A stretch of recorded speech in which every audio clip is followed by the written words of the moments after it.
Akbar defeated Hemu in the second battle of Panipat. कैसा speech दिया हुआ है? Direct speech. कैसा स्पीच है जी? डायरेक्ट स्पीच है। कैसे पता चला कि डायरेक्ट स्पीच है? क्योंकि ये जो वक्ता का जो कथन है किसमें है?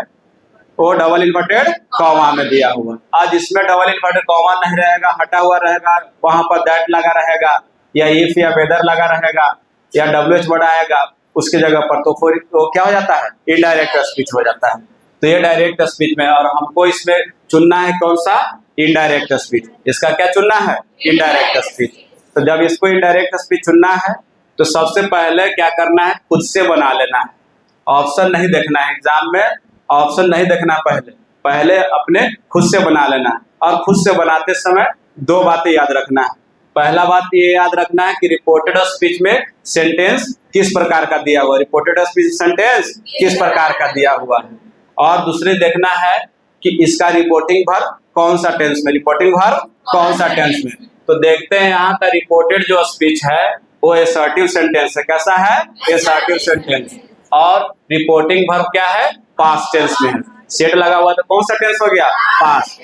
तो अब हम लोग को नियम याद आ गया कि जब रिपोर्टिंग वर्ब पास्ट टेंस में हो और असर्टिव सेंटेंस हो तो उसका नियम के अनुसार क्या करना है? बदलना है। तो सेड के बाद कोई तो ऑब्जेक्ट नहीं ना दिया हुआ है, तो इसको सेड को सेड ही रखेंगे। तो सबसे पहले यहाँ पर क्या करना है? पूरा लिखना है sentence, our history teacher said, our history teacher said, our history teacher said. अब उसके बाद क्या लगा देना? कॉमा इन्वर्टेड कॉमा को हटाकर दैट। उसके बाद क्या लगाएंगे? दैट। अब यहाँ पर थर्ड पर्सन में अकबर है कि नहीं? तो वही लिख देंगे, क्योंकि SON 1 2 3 आपको पता होगा, जब थर्ड पर्सन का कोई वहां पर प्रोनाउन दिया रहता है तो चेंज नहीं होता। यहाँ नाउन है, नाम ही है। तो यहाँ पर क्या लिख देंगे? अकबर। क्या लिख देंगे? अकबर।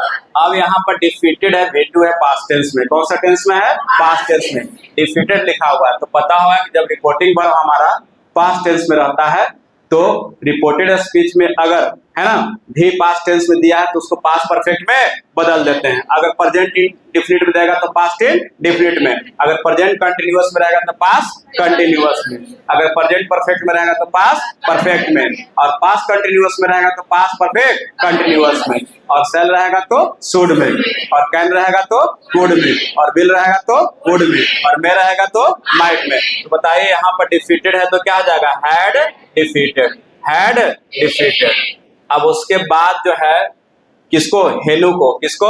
हेनू को। तो Hemu in the second, in the second battle of Panipat, in the second battle of Panipat. तो इस तरह से जो है हम लोग सबसे पहले अपना जो पढ़े हैं रूल उसके अनुसार बना लेना है, जो नियम बताए हैं टीचर उसके अनुसार। और उसके बाद फिर हम लोग को ऑप्शन देखना है कि कौन सा ऑप्शन में इसका सही आंसर दिया हुआ है। अगर आपने बनाया है जिस तरह के और उस तरह के नहीं भी दिया है और डी में दे दिया नन ऑफ दिस, तो आंसर नन ऑफ दिस भी हो सकता है। आंसर क्या हो सकता है? None of this. लेकिन अगर हम लोग बनाए जिस तरह से और उस तरह के आंसर दिया है तो जो ऑप्शन में दिया रहेगा आंसर वही होगा। तो अब मिलाएंगे कौन सा ऑप्शन में दिया हुआ है।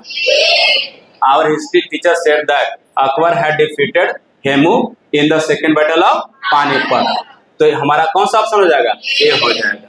और यहाँ पर देखिए थोड़ा सा लिखने में मिसप्रिंट कर दिया, हाँ हेमू आना चाहिए। पता होगा सबको, हिस्ट्री पढ़े होगे तो, है ना। तो ये पहला ऑप्शन हो गया। कौन सा ऑप्शन हो गया? पहला ऑप्शन। इस तरह से बन जाएगा सब, ठीक है। तो